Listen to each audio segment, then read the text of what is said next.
ரமண மகரிஷியின் அறிவுரைகள். Will power அல்லது மன உறுதி என்றால் என்ன? அதை எப்படி பெறுவது? வில் பவர் அல்லது மன உறுதி என்பது மிகவும் வசீகரமான விஷயம்தான். ஆனால் அந்த வில் பவர் என்பது குழப்பமான விஷயமாகவும் சரியாக புரிந்து கொள்ள முடியாத சிக்கலான விஷயமாகவும் இருந்து வருகிறது. வில் பவர், மன உறுதி என்ற சொல் சாதாரணமாக 2 விதத்தில் குறிப்பிடப்படுகிறது அல்லது அறிந்து கொள்ளப்படுகிறது. முதல் விதத்தில் வெளிப்புறமாக உலகத்தை சார்ந்த விதத்தில், பொருட்களை சார்ந்த விதத்தில் உபயோகிக்கப்படுகிறது. இந்த விதத்தை நாம் நமது தாண்மை அகங்காரம் எப்படி ஆணையிடுகிறதோ அதே போல் நடந்து கொள்வது அல்லது செயல்படுவது என்று கருதலாம். அது நடைபெறும் விதம் பின்வருமாறு: எனக்கு என்ன வேண்டுமோ அதை பெறுவதற்காக மன உறுதியை வளர்க்க விரும்புகிறேன், அல்லது நான் உலகத்தில் சாதிக்க ஆசைப்படுவதை சாதிப்பதற்காக மன உறுதியை வளர்க்க விரும்புகிறேன், அல்லது உலகத்தையும் ஜனங்களையும் என் விருப்பப்படி கட்டுப்படுத்துவதற்காக மன உறுதியை வளர்க்க விரும்புகிறேன் என்பது போன்ற விதங்களில் அது செயல்படுகிறது. இரண்டாவது விதத்தில் உள்முகமாக, ஆன்மீக விதத்தில், உள்ளத்தில் சொரூப ஆன்மாவை அறிவதற்காக மனதை கட்டுப்படுத்தும் விதத்தில் உபயோகிக்கப்படுகிறது. இந்த விதத்தை நாம் தாண்மை அகங்காரத்தின் கொடுங்கோன்மை அல்லது சர்வாதிகாரத்தை மறுத்துவிட்டு நமது மெய்யான தன்மையை உணர முயல்வது என்று கருதலாம். அது நடைபெறும் விதம் பின்வருமாறு: அலைபாயும் என் மனதை கட்டுப்படுத்தவும், ஆசைகளை அடக்கவும், உள்முகமாக திரும்பி உள்ளத்தில் மெய்யான சொரூபத்தை உணரவும் நான் மன உறுதியை வளர்க்க விரும்புகிறேன் என்பது போன்ற விதங்களில் அது செயல்படுகிறது. இப்போது நான் ரமண மகரிஷிக்கும் சில பக்தர்களுக்கும் இடையே நிகழ்ந்த சில உரையாடல்களை வழங்குகிறேன். ரமணரின் இந்த அறிவுரைகள் நமக்கு கற்பிக்கின்றன, மேலும் அதை பற்றி நமக்கு இருக்கக்கூடிய தவறான கருத்துக்களையும் நீக்குகின்றன. அந்த உரையாடல்கள் பின்வருமாறு. ஒரு உரையாடல். ஒரு இளவயதுள்ள பக்தர் கேட்டார்: நான் வில் பவர், மன உறுதியை வளர்த்து கொள்ள விரும்புகிறேன். அதை நான் எப்படி செய்வது? மகரிஷி இதற்கு பதிலொன்றும் அளிக்கவில்லை, மௌனமாக இருந்தார். பக்தர்: நான் 3 வருடங்களுக்கு முன்பு இங்கு வந்தேன். அப்போது நீங்கள் மன வலிமைக்கு மன உறுதி தேவை என்று சொன்னீர்கள். அந்த சமயத்திலிருந்து நான் அதை விருத்தி செய்து கொள்ள விரும்பிக் கொண்டிருக்கிறேன், ஆனால் வெற்றி இல்லை. மகரிஷி இப்போதும் பதிலளிக்கவில்லை. பக்தர்: இந்த கடந்த வருடங்களில் நான் 4-5 முறை பின்னேற்றம் அடைந்துள்ளேன். அவை என்னை மிகவும் பாதித்துவிட்டன. என்னுடைய முயற்சிகளின் தோல்வி அடைவதை பற்றி எப்போதும் பயம் இருக்கிறது. இது என்மேல் எனக்குள்ள நம்பிக்கையில் குறைவை விளைவிக்கிறது. அது எனது எத்தனங்கள் அல்லது முயற்சிகளில் நிச்சயமாக தோல்வி ஏற்படும் என்று முன்னதாகவே ஒரு கருத்து எனக்கு ஏற்பட்டு விடுகிறது. வெற்றியைப் போல் எதுவுமே வெற்றி கொள்வதில்லை. அதேபோல் தோல்வியைப் போல் எதுவுமே ஒருவரது முயற்சிகள் வெற்றி கொள்வதை தடுப்பதில்லை. அதனால்தான் இந்த கேள்வியை கேட்கிறேன். மகரிஷி இப்போதும் பதிலளிக்கவில்லை. பக்தர்: வெற்றிக்கு மன உறுதி தேவையில்லையா? அது வெற்றியை உறுதிப்படுத்தும், தோல்வியை நிராகரிக்கும். மகரிஷி இப்போதும் பதிலளிக்கவில்லை. பக்தர்: நான் வில் பவர் வளர்ப்பதற்காக, அதாவது மன உறுதி பெறுவதற்காக முயற்சி செய்கிறேன். இந்த வருடங்களுக்கெல்லாம் பிறகு நான் எங்கே ஆரம்பித்தேனோ அதே நிலையில் இருப்பதாக காண்கிறேன். முன்னேற்றம் ஏதும் இல்லை. மகரிஷி இப்போதும் மௌனமாக இருந்தார், பதிலளிக்கவில்லை. பக்தர்: வில் பவர், அதாவது மன உறுதி பெறுவதற்கு வழிமுறைகள் என்ன? மகரிஷி இப்போது பதிலளித்தார். உங்களுடைய வில் பவர், அதாவது மன உறுதி என்ற கருத்து காப்பீடு செய்யப்பட்ட நிச்சயமான வெற்றி என்பதாகும். வில் பவர் என்பது வெற்றியையும் தோல்வியையும் ஒரேவித உள்ளச் சமநிலையுடன் எதிர்கொள்ளும் திறனை அளிக்கும் மன வலிமை என்று புரிந்து கொள்ளப்பட வேண்டும். அது நிச்சயமான வெற்றியுடன் ஒத்தது இல்லை. ஒருவரின் முயற்சிகள் அல்லது எத்தனங்கள் ஏன் எப்போதும் வெற்றியில் அமைய வேண்டும்? வெற்றி ஆணவத்தை வளர்க்கிறது. அதனால் ஒருவரது ஆன்மீக முன்னேற்றம் நிறுத்தப்படுகிறது. அதற்கு மாறாக தோல்வி ஒரு விதத்தில் நன்மையளிக்கிறது, நலன் தருகிறது. அதாவது அது ஒரு மனிதரின் வரையறைகளையும் குறைபாடுகளையும் பற்றி அவரது கண்களை திறக்க வைக்கிறது. தன்னை உயர்ந்த சக்தியிடம் சரணடைய அவரை தயார் செய்கிறது. ஆன்ம சரணாகதி நிரந்தரமான பேரானந்தத்துடன் ஒத்ததாகும். எனவே ஒருவர் எப்போதும் எல்லா சந்தர்ப்ப சூழ்நிலைகளிலும் சரி சமநிலை பெற முயற்சி செய்ய வேண்டும். அதுதான் வில் பவர், மன உறுதி. அதோடு மட்டும் இல்லாமல் வெற்றியும் தோல்வியும் பிராரப்தம் அல்லது ஊழ்வினையின் விளைவுகளே தவிர மன உறுதியினால் இல்லை. ஒரு மனிதர் நல்லதான மேன்மையான உயர்ந்த செயல்களை மட்டுமே செய்து கொண்டிருந்தாலும் தோல்வி காணலாம். மற்றொருவர் வேறு விதமாக செயல்களை செய்தாலும் எல்லா விதத்திலும் வெற்றிகரமாக இருக்கலாம். இதனால் ஒருவரிடம் வில் பவர் அல்லது மன உறுதி இருக்கிறது என்றும் மற்றவரிடம் அது இல்லை என்றும் பொருளில்லை. பக்தர்: உலகம் என்பது மனம் உண்டாக்கிய பொருள் என்று உள்ளது 40 என்ற நூலில் சொல்லப்படவில்லையா?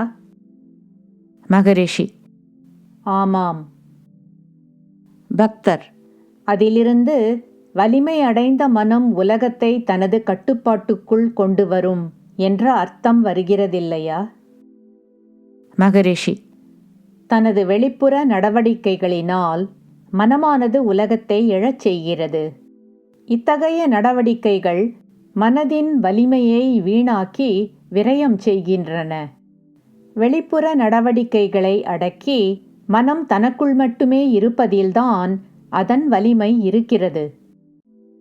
பக்தர்: 1 to 10 வரை எண்ணத் தெரியாத ஒரு முட்டாள் இருக்கிறான்.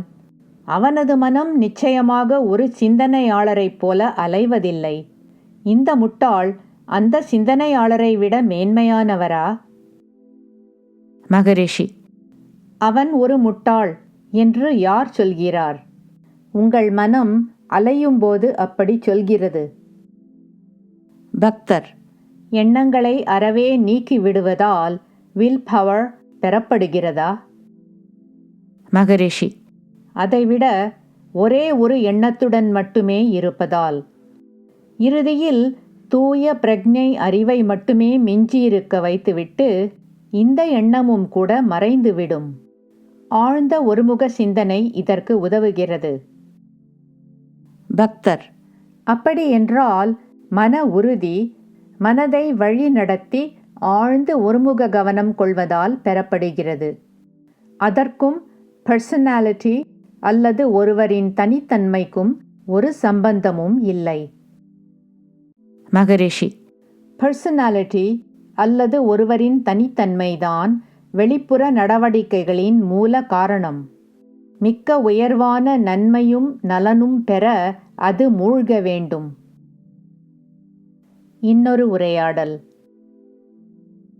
இந்த உரையாடலின் போது மகரிஷி சொன்னார், வில் பவர் அல்லது வேறு எதானாலும் அபியாசம் அல்லது பயிற்சியினால் பெறப்படுகிறது. பக்தர்: வெற்றி விளைவது குருவின் அருளின் ஆதரவினால் இல்லையா? மகரிஷி: ஆமாம், அப்படித்தான் உள்ளது. உங்களுடைய பயிற்சியே இத்தகைய அருளினால்தான் இல்லையா? பயிற்சியினால் பலன்கள் விளைகின்றன. அவை தானாகவே பயிற்சியை தொடர்கின்றன. கைவல்ய உபனிஷதத்தில் ஒரு வரிசை இருக்கிறது. அது சொல்கிறது, குருபரனே, நீங்கள் எப்போதும் எந்த சமயத்திலும் என்னுடனேயே இருந்து என்னை பல பிறவிகளில் கவனித்துக் கொண்டு நான் முக்தி பெறும் வரையில் எனது பாதையை நிர்ணயித்துக் கொண்டு இருந்திருக்கிறீர்கள். மகரிஷி தொடர்ந்து பேசினார். ஒரு சந்தர்ப்பம் எழும்போது ஆன்மஸ்வரூபம் வெளிப்பட்டு குருவாக வருகிறது. இல்லையெனில் குரு எப்போதும் உள்ளே இருக்கிறார். எது தேவையோ அதை அப்போது செய்து வருகிறார். இன்னொரு உரையாடல். ஒருவரது செயல் சரியானதா அல்லது தவறானதா என்பதை பற்றி ஒரு பெண்மணி மகரிஷியை கேட்டாள். மற்றவர் ஒருவரிடம் தவறு காண்பது ஒருவரின் சொந்த தவறேதான் என்று மகரிஷி குறிப்பிட்டார். ஒருவரின் சொந்த பாவம் அல்லது தவறு வெளியில் பிரதிபலிக்கப்படுகிறது. பின் அந்த ஒருவர் தனது அறியாமையால் அதை மற்றொருவர் மீது வைக்கிறார் என்று அவர் சொன்னார்.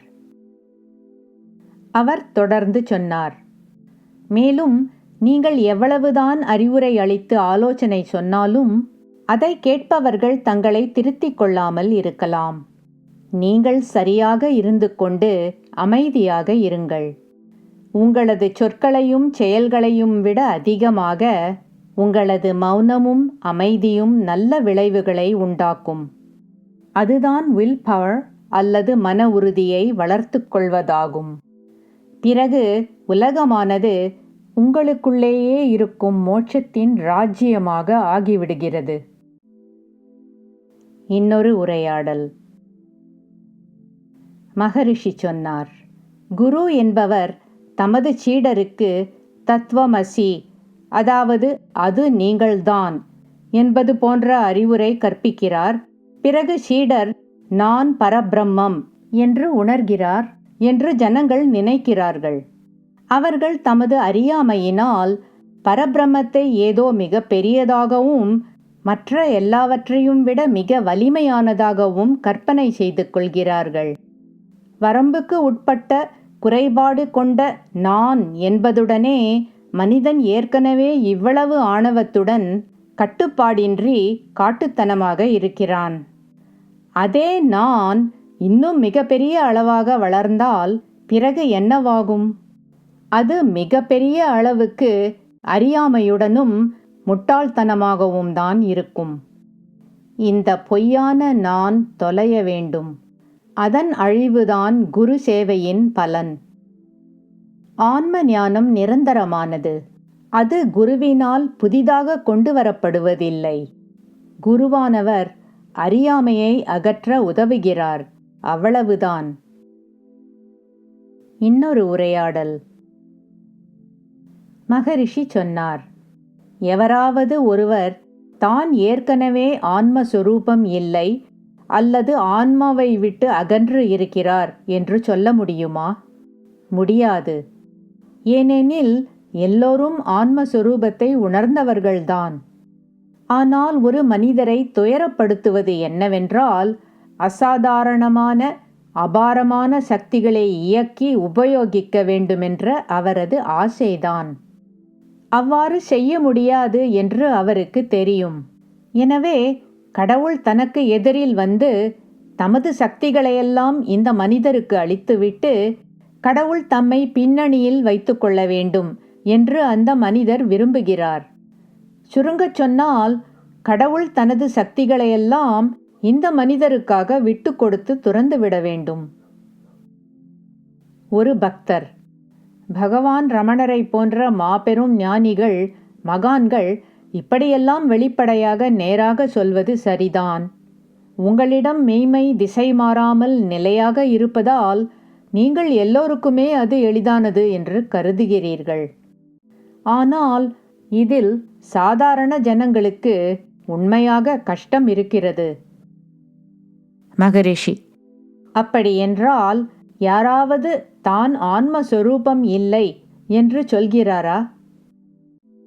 பக்தர், நான் சொல்ல விரும்பியது என்னவென்றால், மகரிஷியைப் போல விஷயங்களை நேராக உண்மையாக சொல்வது போல சொல்வதற்கு வேறு யாருக்குமே தைரியம் கிடையாது என்பதுதான்.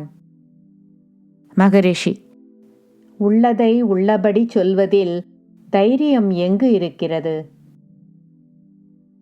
இன்னொரு உரையாடல். ரமண மகரிஷி அடிக்கடி சொல்வார், மௌனம், உள்முக ஆழ்ந்த அமைதி, இதுதான் மிகவும் உயர்வான சொல் திறம். எப்படி? ஏனெனில் இத்தகைய நிலையில் ஒரு மனிதர் தனது சொரூப தன்மையில் தங்குகிறார்.